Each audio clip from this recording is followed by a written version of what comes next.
just been clashing non-stop, but we saw that Brazil interference take place in the last lobby, so both these teams know they have got to be even faster with this outcome. It is all or nothing, because if Brazil continues to intervene, they're just not going to be able to build back up from Ranger's ruin. Yeah, and it wasn't just one, it was two different teams, but the drop remains the same. The 50-50 on one of the chests. For Doxy, he's going to have to disengage and try to find some floor loot elsewhere. Chicho was taking a good front of that damage, but it's Paulo who does get dropped first. Chicho as well. And this is a good opportunity as Chino and Doxy are in a 2v2 situation. They're trying to close the gap, but Doxy goes down. Tayson, the 5-time champion, is going to fall as well. Now Chino's in a peculiar situation as he gets eliminated in the 1v1 against Triss. It's a tough break there for Doxy's team, but hey Triss, what a come up. Chicho and Tayson are both very likely going to be revived, but they gotta be very quick because still other action across the map. Veno, Vico in a very tough position, but Yuma, he's not gonna be able to escape. Veno finds the knock, finds the full elimination here, taking full advantage of that siphon, but he still has Rise up above. Veno trying to be very wary here. If he goes down, that is the end of it for game 4, and they still want to be able to strike inside that top 10 for the leaderboard, but Veno wrapping around underneath Rise, even though he's overhead, Veno has the shield HP advantage. Veno still breaking through, doesn't get the shot that he wanted to, but Rise taking a huge chunk of his HP now. Coyote still seeing if he can apply a little bit of pressure on the backup section, but Veno, even in the 1 versus 2, he refuses to budge. His aura.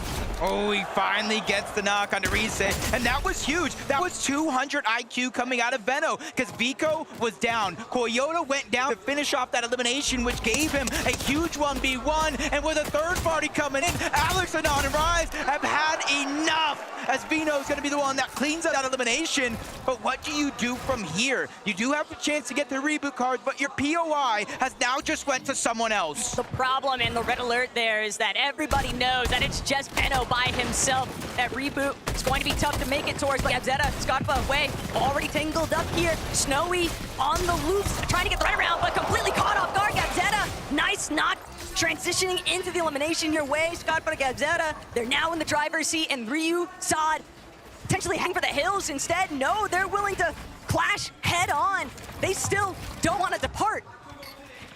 We're getting 4 times the point in that last game, but for Ryu and Sod, they gotta really try to figure out a way to win this fight or get the reboot card and disengage. 80 points, they're on their way up that leaderboard. For Roy, Scarpa, and Gabzetta, this is almost a must. They've been landing all around the map throughout the earlier games so far. Last one, you saw them alert up out over to Ranger's Ruin, but they just haven't really defined that success. And this is a great opportunity with a mismatch and a numbers advantage to try to pick up these 2 more eliminations. And most important, the loot and the position to build those surge towers. But Way, Scarpa, Gabzetta, they're still not done with this just yet. Sod and Ryu are causing enough of a delay, and if both of these teams aren't careful, a third party could definitely enter the mix. They've got to find these quicker eliminations here. Sod, though, having a very tough time. The material count's running so incredibly low. Nobody's really had a chance to recuperate anything just yet, but Way, Scarpa, Gazetta, now approaching from a separate angle. Sod, completely pinpoint isolated. He can't get the backup he needs. Way just continuing to close in here, scouting out. Okay, Sod overhead. No, it's just Ryu instead. Sod taken out.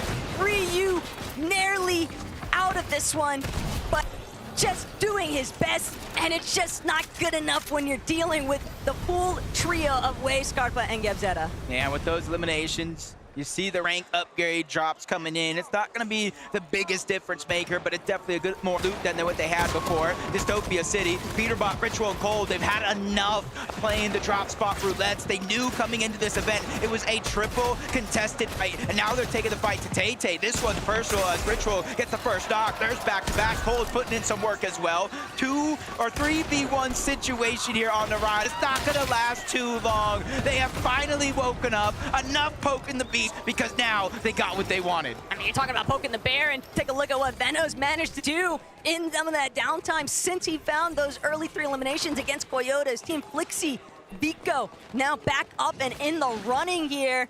This is a real opportunity, Jacob, because they've got a couple of other teams that might be a little bit too prioritized with each other, a little bit too fixated elsewhere to scout these guys out inside the tunnelway. Yeah, I was looking at the mini-map right now. I saw another team potentially rotating in this direction, but it was outside of the mountain range instead of in. So not too risky just yet, as Muzz, you see just a huge chunk of HP missing, along with Sphinx. And to start the game off, I did see Muzz get at least one knock. The drop spot for that team on the other side was just too far, giving them that advantage. And that's just kind of that early surge, and that's early confidence building for a team like that. The real unsung hero, though, for Queasy this weekend so far, Jacob, has just been the fact that he's uncontested. If this is what an uncon Queasy can look like on a global stage, then I cannot wait to see exactly how the entirety of this weekend plays out, but don't want to get too ahead of ourselves. Rezon, Alex, Anon, just taking a more slow and steady approach. Oceania has had its fair share of struggles throughout the course of today's matches, and for good reason. It's just very difficult when you are stuck in between some of these teams that are just these pre-established surge bases. It can be very hard to cut through, work around, and they're dropping so far south of the map, Jacob. They just don't have as much resources. Yeah, definitely kind of changing things up for this game. They knew coming into this with the drop spot they had, the hardest part wasn't necessarily loot, not even materials. It was getting up and over that mountain to try to get in a good position for the game. Is cold. Ritual and Peterbot. You see them sneaking up, using the bush, the Flowberry Fizz, and the crab pad. That's Pix, Darm, and Demas on the other side. The revive is fresh. Two of them are weak, and that's going to be easy pickings if they can continue to put this pressure down. Cold trying to be the first one in. Demas one that's getting angled out and pressured by two different players. Ritual is going to be there on the other side, but a surprise attack, a big shot. That's going to slow things down for only a short moment. Because Cold, he's realized the bait and switch. My teammate is weak. I have to continue to put pressure out. It doesn't matter who it is. I have to keep these guys on their toes. Cold and Peterbot are playing like they just see red right now. All they want to do is jump into somebody else's box that's not their own. But Peterbot, he's going to be forced to take a halt. He knows that he has to try and fight this team underneath them or just leave entirely. Demas, Darm, and Pix, they've done enough. They have pushed back, and Peterbot is pushed out of the location. Kind of get a little bit confident there for Cold, Ritual. And Pete, as they continue to kind of rotate on out, surprisingly enough, they didn't kind of continue to stay over at Dystopia, but what they left it, Bacca, Pars, and Pump actually moved in. They're at a contested drop for themselves, north side of this actual POI, so they're just trying to get scraps. They're just trying to get any bit of surge, and right now, they spotted Cold and his entire trio rotate back toward Dystopia, and they're just trying to lurk. They're trying to get the heads-up play and an opening damage shot so that maybe they can finish it up. Take a little peeksies, though, at what's breaking down. The khanada rapid and bullets. The elimination feed might be telling an entirely different story there, though, for what's shaping up here at Dystopia. Pump, Pars, Bacca finding that elimination onto Peterbot now means that they are all good to go for trying to key in onto Ritual and Cold. Pars already overhead. Bacca right next to him. Pump, separate angle as well. There's just so many flank attempts here, but Cold, Peterbot knows that he's got to depend on his other fragger here, and Cold could come big time. Hey, before Peterbot went on this huge tear for the scene, it was Cold everyone was worried about. And I remember back at the Invitational 1v2 to get his teammate back into the game and try to get them that good positioning that they had. Bacca, Pars, and Pump. I do like this right now. They're kind of testing the outskirts. They're not taking that big risk scenario of moving in towards these buildings. They know they're lurking around. They know with the double pump, 2v1 situation, they can easily try to catch any bit of this damage. So for Cold and Ritual, they just got to continue to play sneaky. One has a missed medkit. So Taco, this is not the last we've seen of them. Yeah, but the problem still remains, Jacob. They're going to have to deal with Bacca, Pars, and Pump, who are very likely, they look as if they're keen, set on setting up to prevent Cold and Ritual from actually leaving Dystopia. And if Cold and Ritual attempt to make a reboot inside Dystopia, they are going to be immediately pounced upon by Bacca, Pars, and Pump. They have so many medkits, they can afford to stick around in these early zone ticks. And you can see in the top five, obviously Queasy's team pulling far ahead, but only 133 points to get into the top five. 1 point behind is going to be Yamzo, Clix, and Higgs, who've honestly been playing decently well, but they just haven't caught that stride, that momentum shift that we know a team like this can have, especially with Clix and Higgs from Xset. They're kind of the fraggers, the duo from this team. And then you got Yamzo, the IGL, the mastermind of this squad. And I think as soon as they start to feel that confidence, it's going to be huge momentum. But you know what? You got to give Clix, Higgs, and Yamzo their flowers, because most people on socials did not have them anywhere near this spot on the leaderboard. They've been holding their own as Panzer, big shot onto Mansour. That's going to be a huge opening now, and Yapko seemingly energized by that, just following it up. Panzer with a third elimination now onto Belor. They are getting active so early on. Yeah, 6 eliminations. They play against Tinka as a trio off spawn.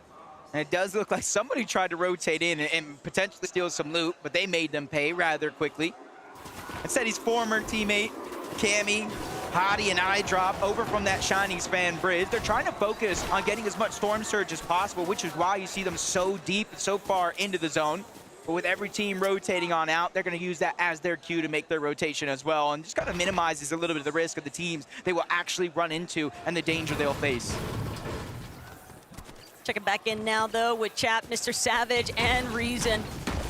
These guys have really just been sticking to their own game plan, and a lot of that entails spending some additional time inside of those early storm takes. They know that they don't have anybody contesting them, and kind of surprised, Jacob, that no one has decided to try and actually challenge Mr. Savage's team in that northwest position, but they've done an excellent job at just creating so much space and playing their search trades where necessary. Yeah, you see, it's a whole different ball game when you are uncontested. Vanya, Pixie, Marius, they're trying to continue to find their stride, just like some of these other teams in this lobby. 110 points, definitely above most of the lobby, but not where they had hoped to be at this point in time. Pings, Malibu, and Walks, probably the same thing could be said for them, rotating from that uncontested outpost over towards Foxy Floodgates. But even though they're not in zone just yet, Taco, you're seeing they're running into so many other trios. Bacca's team, Pixstorm, and Demus as well. And even if they find a to get to the other side, there's a 4th team on the mountain looking in this direction. But the real problem that I'm recognizing right now, Jacob, is that you've got several of some real heavy hitter trios surrounding Foxy Floodgate, and I'm thinking about Cold, Ritual, Peterbot way back over towards Dystopia. They're gonna have to eventually break through these teams who are already fixated in much better positions. It's gonna be tough on that side of the map, but taking a little bit look closer towards the center. There's a little bit more flexibility around, just a whole different game here. There are a couple teams into the mix, but you're seeing no one in relatively close danger. King Phaser, P8 Zen, they have their surge base. You see not too far off, Ader's Acorn and Poyo. They're gonna be able to get a little bit of that hive spot because you see Mustache, Queasy, and Swizzy rotating yet again to one of these bunkers. And the interesting thing about this team is because they do get the hive, because they are uncontested, and you look at the Demon's Debris and the Dystopia where it doesn't necessarily spawn there, Ranger's Ruin too far away. It's so early on in the game, but they're rotating all the way to the eastern side of the map to get these bunkers that they know no one else can get. And this is the 5-head type play that's coming out of Queasy, and it almost makes you wonder if he wins here to this weekend, is he #1 in the all-time list? Undisputed GOAT of IGLing without a singular doubt in my mind, Jacob. He's already considered one of the best, if not the best, IGL